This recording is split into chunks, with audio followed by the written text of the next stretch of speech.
No show do Heleno Rodai, Rádio Serviço.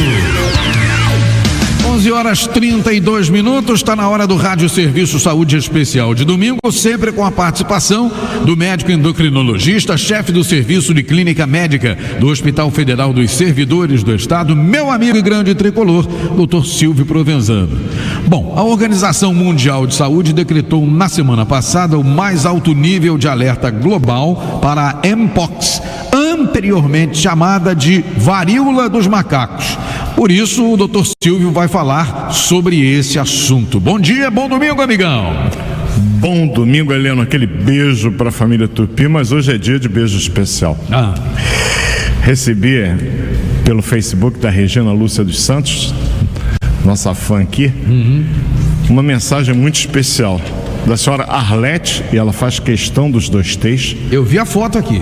Pereira Correia, que dia 22, próximo passado, fez 100, eu vou repetir, 100 aninhos. Olha que maravilha. É uma contagem longa. Dona Arlete, nós aqui no estúdio da família Tupi, estamos abraçando a senhora e a sua família. É muita história para contar.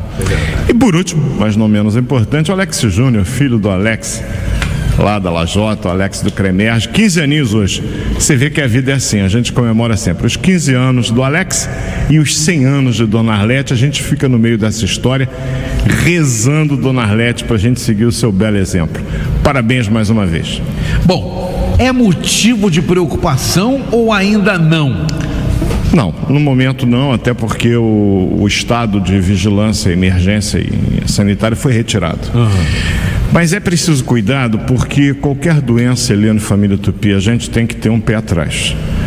E sabe-se que a vacina contra a varíola, desde o começo da década de 80, ela deixou de ser dada. Foi colocada numa cápsula, tem uma que está nos Estados Unidos, tem outra que está na Rússia, tem uma que está circulando em volta da Terra, porque a varíola era até então uma doença erradicada. E essa Mpox, ela tem a ver com a varíola, tem algumas similaridades. O vírus que causa a Mpox, que anteriormente era chamada de varíola dos macacos, por uma razão muito singela. Ela foi detectada pela primeira vez quando eu nasci, em 1957, em macacos, nos Estados Unidos. Mas eles não são transmissores da doença. E acreditem-me, até que no Brasil começaram a exterminar os nossos símios. Para quem não sabe, os macaquinhos. Criminosamente, porque eles são tão vítimas quanto nós. O reservatório, a gente acredita que sejam roedores, talvez esquilos. Mas os macacos não são reservatórios. Reservatório é aquele animal que tem o vírus, não pega a doença e leva o vírus para tudo quanto que é lado e pode inclusive disseminar para o ser humano. O macaco não, se ele pegar o vírus ele vai adoecer tanto quanto a gente, podendo até morrer inclusive. Matar macaco. Aí o que fez a OMS? Diante desse nome que levava as pessoas no mundo inteiro, não foi só no Brasil, terem tantas dúvidas, vamos chamar de Mpox, M de monkey, que é macaco em inglês. Então a Mpox é uma doença que tem algumas similaridades com a varíola, a começar pelo próprio vírus da Mpox. É um ortopoxivírus, olha o nome, Ortopoxviridae é a família dele, que tem uma estrutura muito semelhante ao vírus da varíola. E as doenças, elas têm algumas similaridades. Por exemplo, como é que eu vou suspeitar da existência de um quadro de Mpox numa pessoa? Eu tenho lesões que surgem, mas antes das lesões eu tenho os chamados sintomas prodrômicos. Olha que palavrão, é os que precedem a doença. O indivíduo tem febre, dor de cabeça e um profundo mal-estar. Paralelamente a isso, pouco depois, começam a surgir umas lesões que inicialmente correm na face, nas mãos e na planta dos pés. É característico da Mpox ser assim. São lesões que são tipo vesículas e começa com uma mancha vermelha que a gente chama de exantema. Essas manchas viram umas bolhas que a gente chama de vesícula, eventualmente com um líquido purulento dentro, aí ela deixa de se chamar vesícula e passa a se chamar pústula, que vão confluindo, formam uma crosta. Essa é uma fase altamente infecciosa da doença. E quando a crosta cai, o que normalmente acontece, a doença deixa de ser contagiosa. Quais são os cuidados? Obviamente que se você tiver com esses sintomas, procure um médico. Segundo, esse médico, vendo isso, ele alertado que foi para essa situação, vai internar, você vai ficar em isolamento. Isolamento para não passar o vírus para outras pessoas. Por quê? Porque antigamente a gente achava que não havia o contágio humano. Era necessário que tivesse o reservatório animal. Não, a gente já tem a comprovação da passagem da doença de um humano para o outro. Contato próximo, através do uso de fômites, colheres, garfos, copos contaminados, toalhas, ou até o contato mesmo com as feridas, né? As pessoas que não têm certos cuidados de higiene, tocou na ferida, pode se contaminar. É discutível se o contágio sexual ele tem alguma importância nessa doença, se bem que o vírus é encontrado em alguns fluidos, inclusive no fluido vaginal. Mas não há comprovação disso. O contato normalmente é por partículas respiratórias, tanto quanto a Covid, né?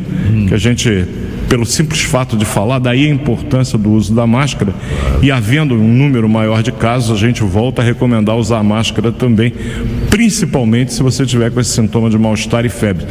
Diferentemente da varíola, eu tenho aumento dos gânglios linfáticos, o que na varíola normalmente não é observado.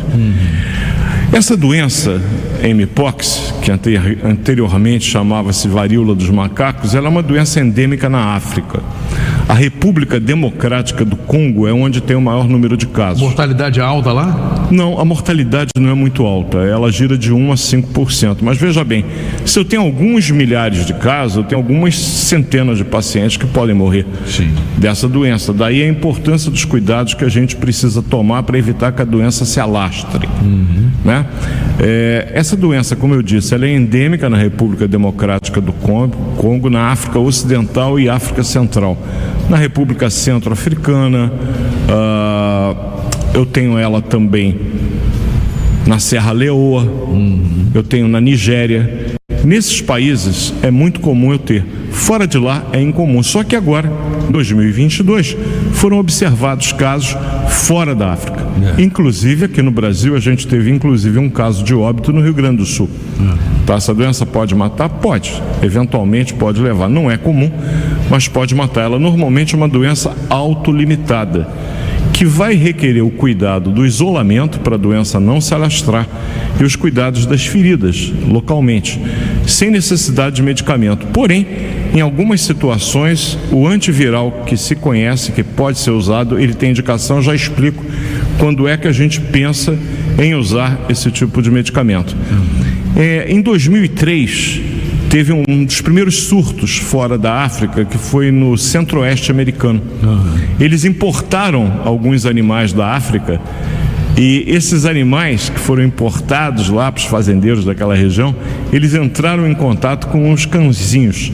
E os cães pegaram o vírus. E, obviamente, que a proximidade do ser humano com esses cães, quem é que não tem o seu dandã em casa para dar beijinho de manhã? Eu que o diga. E aí, veja bem, propiciou que 32 casos da doença fossem diagnosticados lá, nessa região. Foi o primeiro surto fora da África. Foi no centro-oeste americano. 0 óbito. Ninguém morreu. Mas pode eventualmente morrer. Eu hoje tenho alguns milhares de casos espalhados pelo mundo, na Holanda, Portugal, Espanha, França, na Europa Central, nos Estados Unidos, em países da Ásia também. Aqui no Brasil, poucos casos. Né? Poucos casos. Tivemos em Minas, tivemos no Rio Grande do Sul. Tinha um caso em investigação aqui no Rio e 2 casos em São Paulo. Poucos casos. E surgindo esse tipo de lesão, e uma seguidora nossa, a Márcia, ela me mandou no Facebook, diante daquela foto que você viu também. É feia aquela foto, viu? Pois é, falou assim, parece herpes. Márcia, é diagnóstico diferencial. Quer dizer, o médico diante desse quadro, ele pensa no herpes zoster, ele pode pensar na catapora, a varicela, e ele pode pensar também na varíola, que eu digo, está erradicada do mundo, mas lembra bastante. O que diferencia do herpes zoster é que as lesões do herpes, como já dissemos aqui com a família Tupi, elas seguem basicamente o trajeto de um nervo. Diferentemente desse quadro, que, como eu disse, inicia normalmente na face, nas mãos e na planta dos pés e pode se espalhar para o corpo todo. Você viu que aquela foto que eu mostrei para vocês era uma foto que estava espalhada diretamente no tronco, no abdômen, então vai envolvendo todo o corpo. Por serem lesões cutâneas, elas podem sofrer um processo de infecção secundária, ou seja, não havendo cuidado da ferida, uma bactéria pode chegar ali e se alojar. E aí o indivíduo pode ter a chamada sepsis cutânea. A gente sabe que a sepsis é infecção generalizada. E olha, germe de pele costumam ser dos mais agressivos. Daí pode vir os casos de óbito.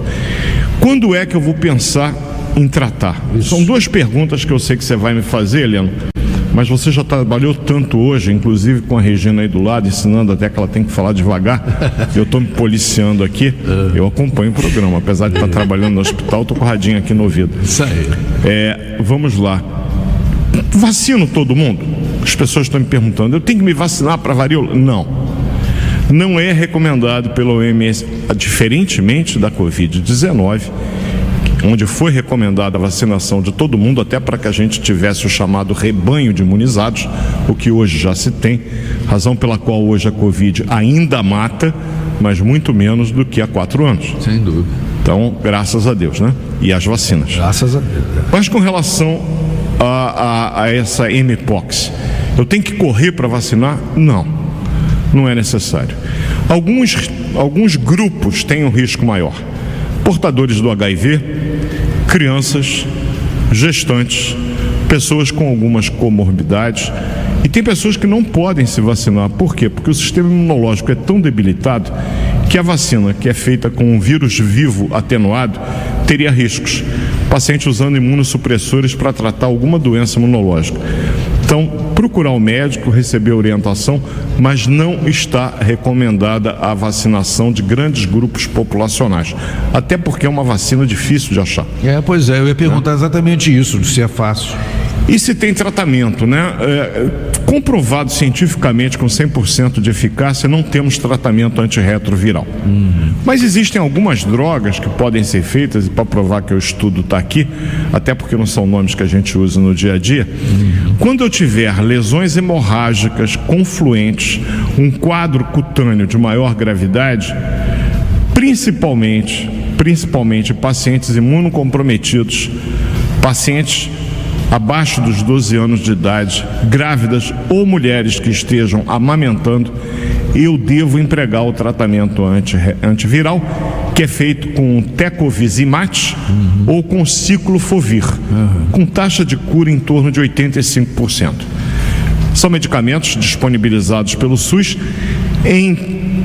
havendo indicação. Sou um médico infectologista, meu abraço aos colegas lá dos servidores que lutam com tantas dificuldades, para que, havendo indicação, a gente consegue, fazemos. E cuidar, obviamente, que essas pessoas estejam, como eu já disse, em isolamento, as feridas sendo tratadas para não infectarem, e normalmente vai se resolver tudo muito bem. Tema para domingo que vem, amigão? Tema para domingo que vem, eu já falei essa semana com ela, professora doutora Célia Regina, que está num congresso em São Paulo, ela é uma das palestrantes, inclusive. Olha, um congresso com 8.000 participantes em São Paulo, uma palestrante do Rio, que já é um fenômeno. Sim. Sinal de que a gente traz aqui uma figura que é da maior representatividade na obstetrícia deste país. Ela ficou de me mandar o tema, ela não mandou. Eu estou pensando em fazer mastalgia. O que é isso? Dor nas mamas. Tem várias causas. Né? Eu tenho aquela mastite que pode dar quando a mulher está amamentando. Falei há pouco do lactante que está amamentando. Eu posso ter uma dor na mama diante de um carcinoma inflamatório. Eu posso ter dor na mama diante de displasia fibrocística mamária. É uma ideia. Se a doutora Célia tiver algum outro assunto mais especial, eu entro em contato com a produção durante a semana e repasso. Beleza. Mas, a princípio, dor nas mamas com a professora, a doutora Célia Regina. Domingo que vem ela vai nos brindar com a presença dela aqui. Que bom! Um domingo abençoado. Sorriso de quem passou pelo Galo Atropelhão. Isso aí. Meu amigo Lincoln, que eu já trouxe aqui no teu programa, torcedor fanático do Atlético, já me deu os parabéns ontem, é um torcedor elegante. Então tá bom, querido. Um abraço, bom domingo, boa semana e até domingo que vem. Se Deus quiser, um domingo abençoado, família. Dona Arlete, aquele beijão. Abraço, querido. Show do Heleno